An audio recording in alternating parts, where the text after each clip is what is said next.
আসসালামু আলাইকুম। আমরা যারা ছাদ বাগানে বিভিন্ন জাতের গাছ লাগিয়েছি, তো অতিরিক্ত রোদের হাত থেকে কিভাবে আমরা গাছকে বাঁচাবো, বিশেষ করে গাছের ফল ঝরে যাওয়া, ফল ফেটে যাওয়া এবং ফল বড় না হওয়া। তো বিভিন্ন ধরনের সমস্যা এই মুহূর্তে হচ্ছে, যেহেতু অতিরিক্ত রোদের কারণে গাছের বেঁচে থাকাটাই অনেক কঠিন হয়ে গিয়েছে। বিশেষ করে গাছের ফল ঝরা সমস্যাটা অনেক গুণ বেড়ে গিয়েছে। তো সেক্ষেত্রে একটা বিষয় আমি বলবো, আপনারা গাছে প্রতিদিন সকালে ভরপুর পানি ব্যবহার করবেন। অনেকে আছে গাছের সকালে পানি ব্যবহার না করে বিকালে পানি ব্যবহার করে। তো সারাদিনের রোদে মাটিটা গরম হয়ে থাকে, তখন পানি ব্যবহার করলে আসলে গাছের ফলগুলো ঝরে যাওয়ার সম্ভাবনাটা বেড়ে যায়।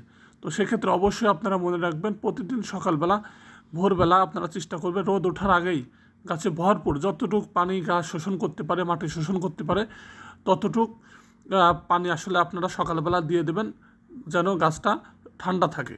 পানির মাধ্যমে শিকড় কিন্তু পানির মাধ্যমে গাছকে ঠান্ডা রাখে। তো সেক্ষেত্রে অবশ্যই পানি ব্যবহার করবেন। এছাড়া অনেকের গাছের ফল ঝরে যাচ্ছে। তো এই ফল ঝরার সমস্যা মূলত পানির কারণে হচ্ছে, অতিরিক্ত রোদের কারণে হচ্ছে। সঠিকভাবে পানি দিলে ইনশাল্লাহ ফল ঝরা অনেকটা কমে যাবে।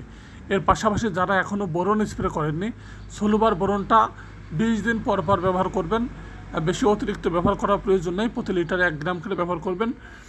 এছাড়া আর একটা বিষয় হচ্ছে ছত্রাক এবং যে কীটনাশক, এটা নিয়মিত ব্যবহার করতে হবে। অন্তত মাসে একবার ব্যবহার করবেন, তাহলে আশা করা যায় গাছের এই যে ছত্রাকের জন্য ফলে স্পট পড়া, ফল ঝরে যাওয়া, এই সমস্যাটা কিন্তু হবে না।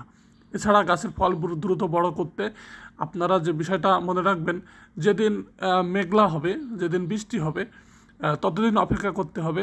মেঘলা এবং বৃষ্টিপাত যেদিন হবে সেদিন কিন্তু গাছে আপনারা চাইলে রাসায়নিক সার ব্যবহার করতে পারেন। সব ধরনের সার অল্প অল্প করে, ইউরিয়া, পটাশ, ঢ্যাপ, সব ধরনের সার অল্প অল্প করে গাছে ব্যবহার করতে পারেন, টব এবং ড্রামের সাইজ অনুযায়ী। এছাড়া গাছের এই মুহূর্তে আলাদা কোনো পরিচর্যা করার প্রয়োজন নেই। প্রতি মাসে একবার কীটনাশক, ছত্রাকনাশক, এছাড়া নিয়মিত পানি ব্যবহার করবেন। এছাড়া যেদিন মেঘলা হবে সেদিন একটু সার ব্যবহার করবেন। এ কয়েকটা বিষয় মনে রাখলে আশা করা যায় গাছের ফল ঝরা, ফল ফেটে যাওয়া। তো ফল ফেটে যায় মূলত বোরনের ঘাটতির কারণে। বোরনটা প্রতি মাসে একবার দিলেই আশা করা যায় খুব ভালো হবে। এছাড়া ছোটোখাটো পরিচর্যা বিষয়ে জানতে চাইলে অবশ্যই কমেন্টে জানাবেন, আমি সেই বিষয়টা নিয়ে ভিডিও দেওয়ার চেষ্টা করব ইনশাল্লাহ।